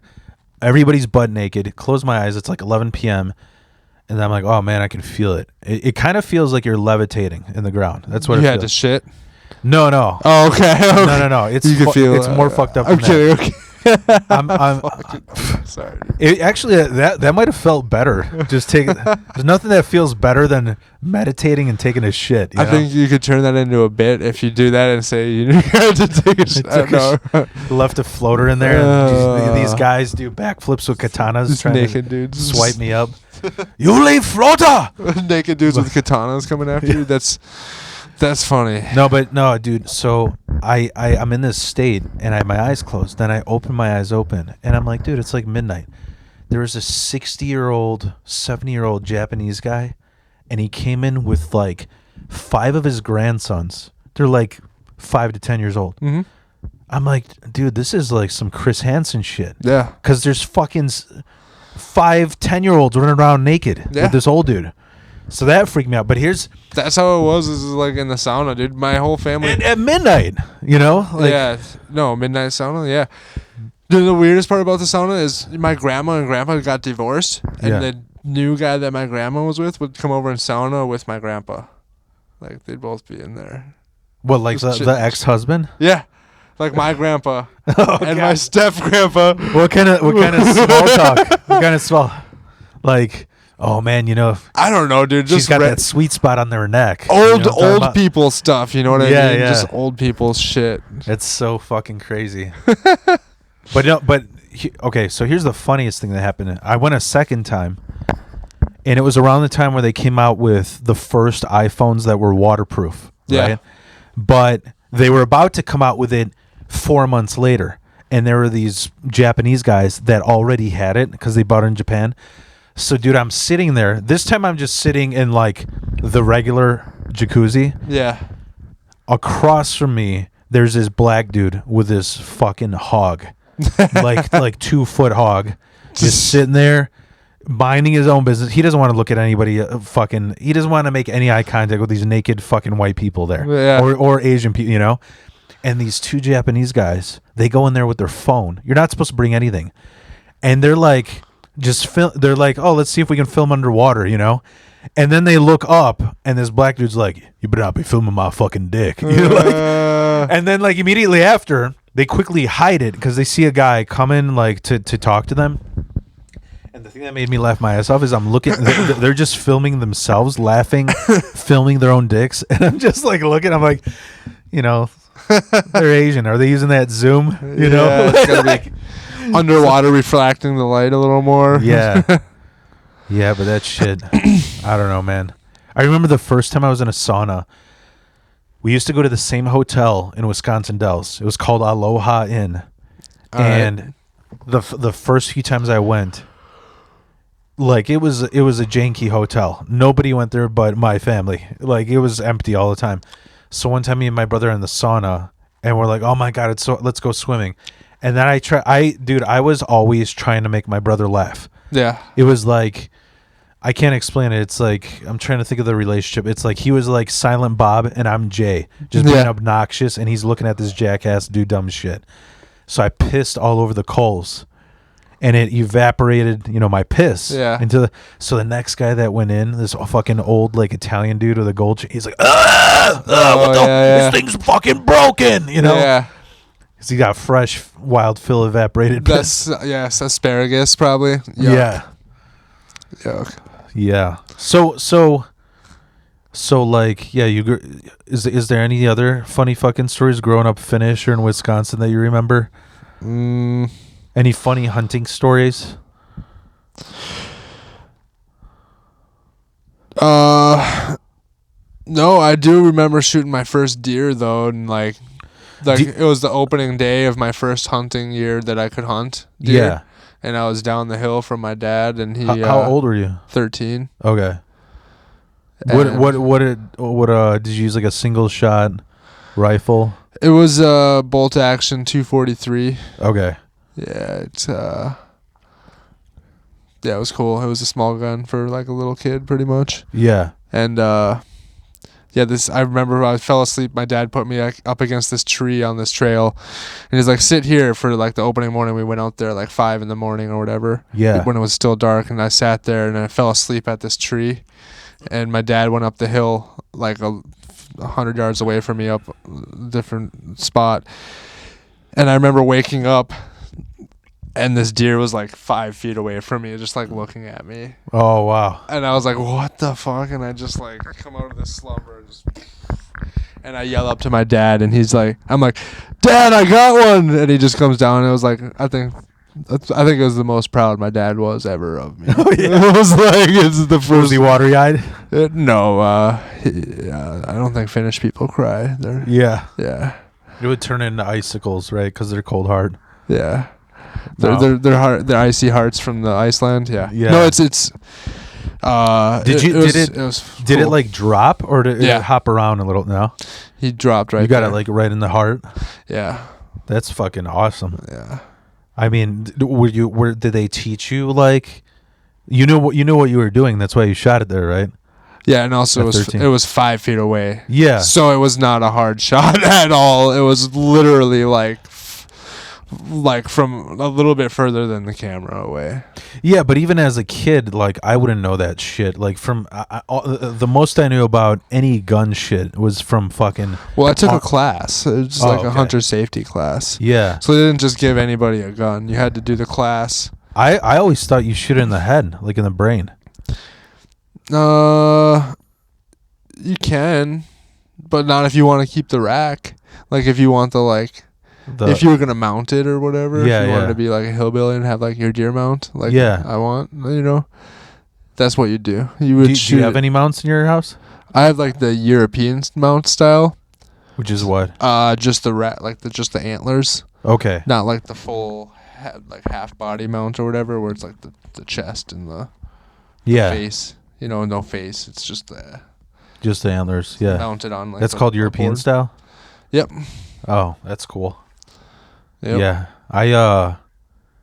I for a long time I wanted to get into like taxidermy, Yeah. And dude, the funniest shit is like, there's like one school, and it's either in Wisconsin or Michigan. Yeah. and the funniest thing is on like Etsy.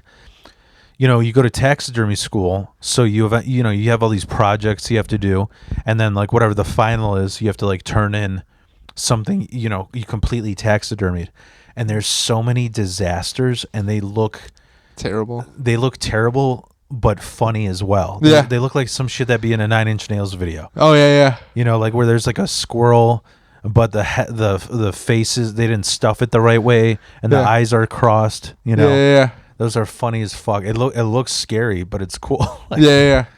Some of them look like they could be like ancient African tribal like commemoration stuff. Yeah, like a voodoo doll. Yeah. But yeah, man, I never got to fucking hunting. I never got to that weird. Here's the other funny thing I forgot to mention. That weird dude that I worked with, the fucking the Capitol Stormer guy, whatever. He told me. So remember how I said he would shoot coyotes off this guy's private land? Yeah. I was like, what do you shoot him with? And then he told me that rodent shit, like, oh, you could kill him with a knife. And I go, so I could shoot him with anything. He's like, if you go with me, you can. And so immediately, me being a fucking Pollock and James Bond movies, I'm like, I'm going to get an AK-47 cartel style, Yeah. And then when he ghosted me, he just ghosted me. Like after I quit that job, he's like, I'm not going hunting with this psycho.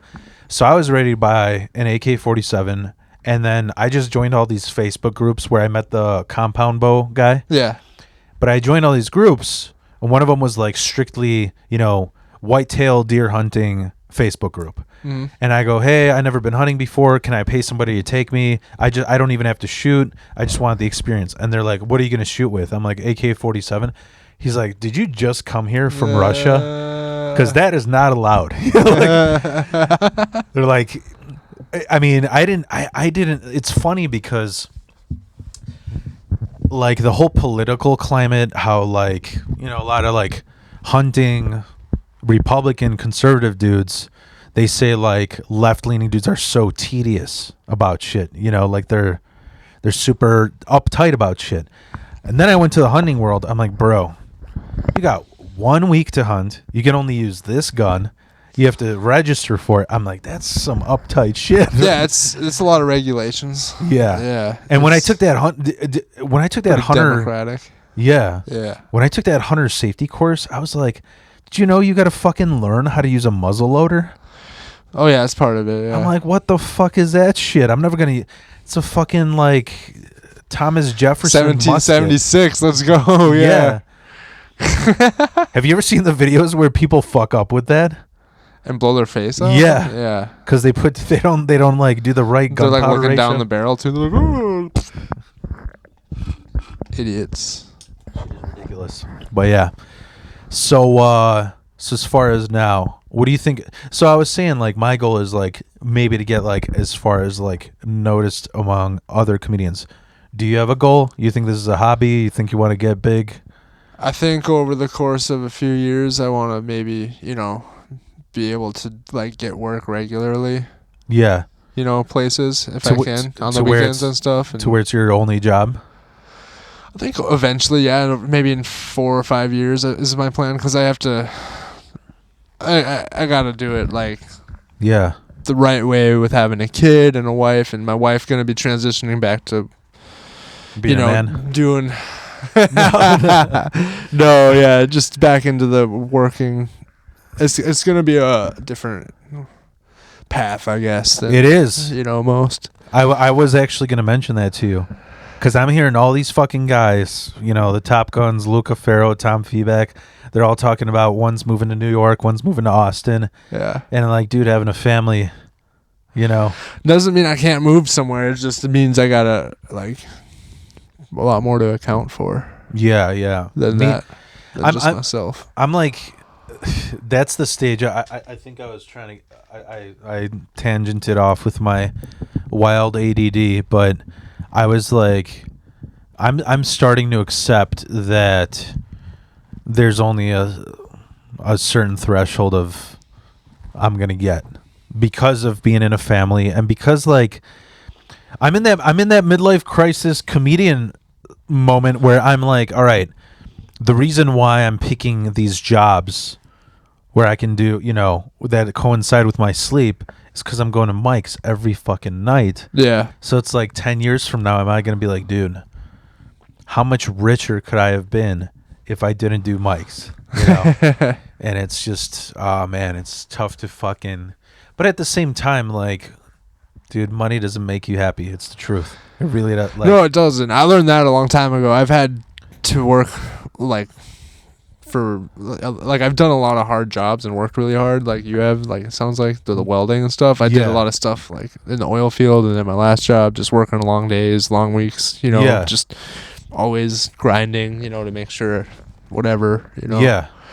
But comedy seems like you gotta grind in a different way, Yeah. So. And I'm happy you're doing like the. Dude, I gotta piss again. You gotta piss again? Yeah. Do you want to wrap this up? Yeah. Let's wrap it up. So what's going on? So we where do we do it? That's my cat's toy tweeting off. Oh, where? On the mic stand. It's roped around it. You see it? That blue thing. Oh yeah. Yeah, this fucking. But but anyways, so yeah, we're gonna roast battle. I don't know when I'm gonna release this because I'm so fucking backed up on episodes. But I mean, it was nice. Dude, Jess told me I need to shut the fuck up and let the guests talk more. I hope that was a good balance. I think it was a good balance. All right, thank you. I'm gonna leave. Yeah, it was good. A good podcast. Yeah. So yeah, man. We'll see where we are. We'll have another one. What, in a year, in 2 years, 3 years? Let's do it. See where we're at. Right. Let's do it. Sounds good, man. Good luck in the roast battle. Sounds good.